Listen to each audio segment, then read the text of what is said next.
Chernobyl. Só de ouvir esse nome a gente já pensa em desastre, né, em devastação. Mas olha que interessante. Em 2016, quase 20 anos depois do acidente, saiu um relatório internacional gigantesco que buscou, sabe, separar o que é fato do que é ficção. Então vamos mergulhar na verdade por trás do legado de Chernobyl. Foi nessa data que o mundo mudou.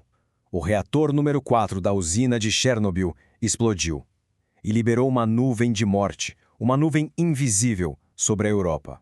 Décadas depois, o que será que a ciência realmente tem a nos dizer sobre as consequências de longo prazo? Esta análise vai fundo nos fatos verificados, muito além daquilo que a maioria das pessoas acredita.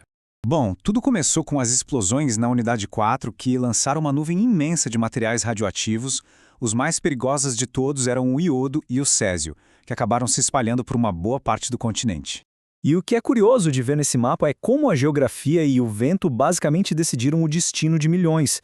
O impacto maior, sem dúvida, foi em Belarus, na Federação Russa e na Ucrânia, e foi aí que o cenário para a tragédia humana começou a se desenhar. Para conseguir separar o joio do trigo, os fatos da ficção, foi criado o Fórum Chernobyl.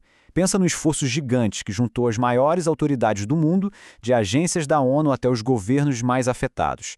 O relatório deles é a base de tudo que a gente vai ver a partir de agora. Agora vamos direto ao ponto, né? Vamos falar daquela pergunta que todo mundo faz sobre o custo humano dessa catástrofe. Essa é a pergunta central e é onde tem muita confusão. A resposta, olha, talvez surpreenda muita gente. O número que a ciência confirma de mortes imediatas por radiação é 28. Todos eles eram trabalhadores da linha de frente, pessoas que enfrentaram níveis absurdos de exposição para tentar conter o desastre. E o relatório do Fórum é bem direto sobre isso. Ele basicamente diz que aquelas histórias de dezenas ou até centenas de milhares de mortos são muito exagerados. Ele corrige esses números com base em evidências concretas. A escala da resposta ao acidente foi uma coisa monumental. Foram centenas de milhares de liquidadores mobilizados para a limpeza, centenas de milhares de moradores evacuados. A vida de milhões de pessoas foi virada de cabeça para baixo para sempre. Ok, agora saindo um pouco do impacto imediato, vamos para os efeitos de longo prazo. É aqui que o medo e a ciência muitas vezes batem de frente. Para a gente poder entender o risco, os cientistas usam um conceito chamado dose efetiva. É basicamente uma forma de medir não só a quantidade de radiação que o corpo recebeu, mas como ela afeta cada órgão. Assim, dá para ter uma visão geral do risco para a saúde. E essa imagem aqui ilustra isso muito bem. A exposição não foi só pelo ar. A radiação se depositou no solo, entrou na água, nas plantas e, claro, acabou chegando na comida que as pessoas comiam. Então, o ponto principal é esse.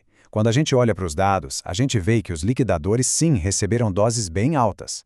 Mas a grande maioria, aqueles 5 milhões de moradores de áreas contaminadas, receberam doses relativamente baixas ao longo de 20 anos.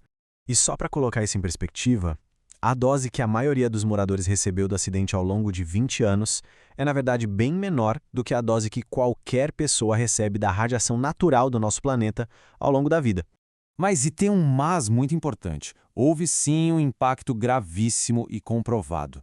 O iodo radioativo que foi liberado se concentrou na glândula tireoide, principalmente das crianças.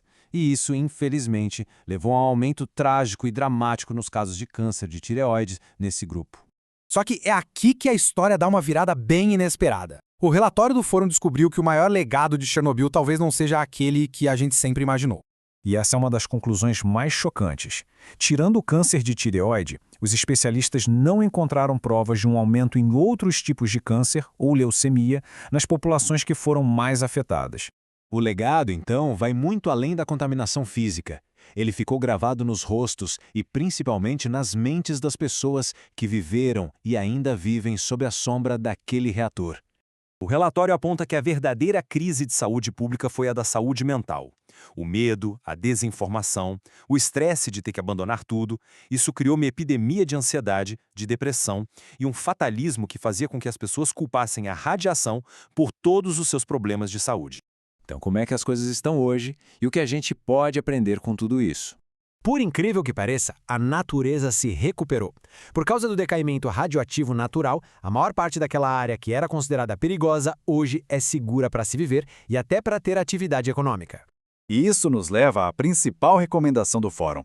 O foco não deveria mais ser só na radiação, e sim em reconstruir as comunidades, em superar o trauma psicológico e em fazer a economia local girar de novo. Isso tudo deixa a gente com uma reflexão final. O verdadeiro legado de Chernobyl talvez seja este. Depois de um desastre, curar as feridas da mente e do espírito de uma comunidade pode ser um desafio tão grande ou até maior do que limpar a própria terra.